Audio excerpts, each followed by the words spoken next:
for the most part, people, when I talk about what happened with Maya and myself, it really catches them off guard because it's not really the type of story that Maya puts out there on videos. But basically, the long story short is I only have one social media platform, that's Twitter.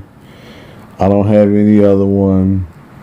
And so what she did is she came at me and charged me up through the DM. We're talking about Maya, the R&B singer. And so after she charged me up, we went ahead and, worked that out. It was over a marijuana comment that I had made way down deep in a thread. It didn't have anything to do. I mean, it just wasn't directed really to her. It was just me and some colleagues that were way down low in the thread that were just talking about marijuana and everything.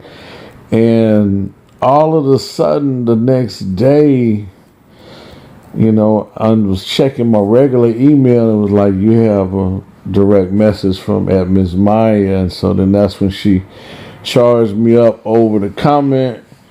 And so we got talking back and forth about music, fan, singer, and then after a couple of months of that, that's when she had her first show in Houston.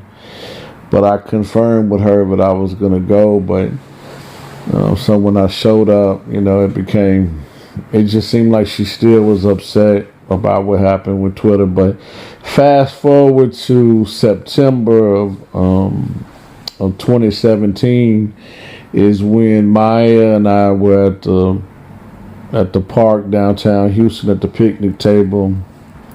We talked for about 20 minutes, 25 minutes. No security, no staff, just the real R&B legend Maya and myself.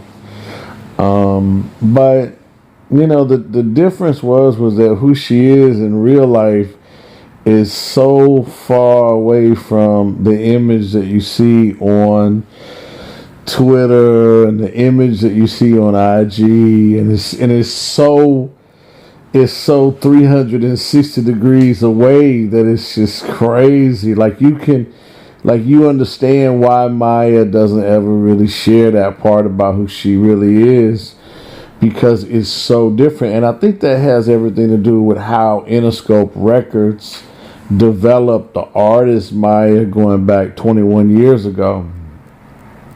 But anyways, the bottom line is that, just a little caption here.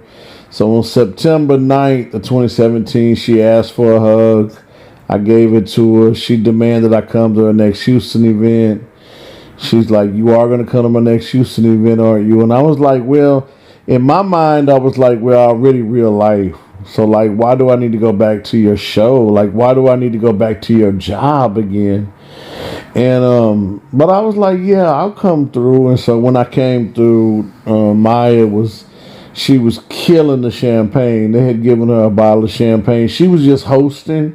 She wasn't performing. She was just sitting over there in the VIP section. But long story short, and just very few details, Maya directed the security guard that the club had given her to come over to the common area, grab me, drag me right there by her, and then throw me out the club. And so that's when I knew that she had set me up.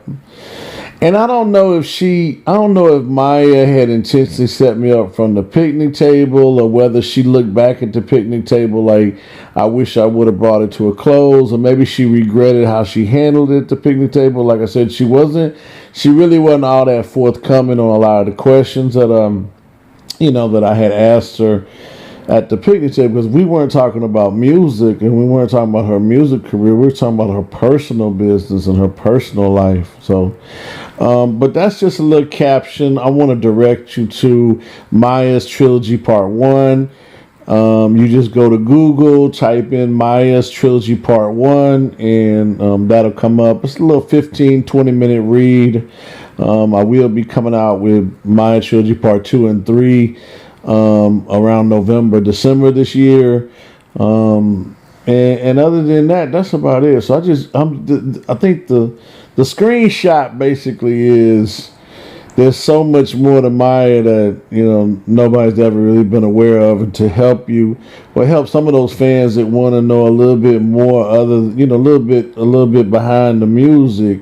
That's why I wrote Maya's trilogy part 1.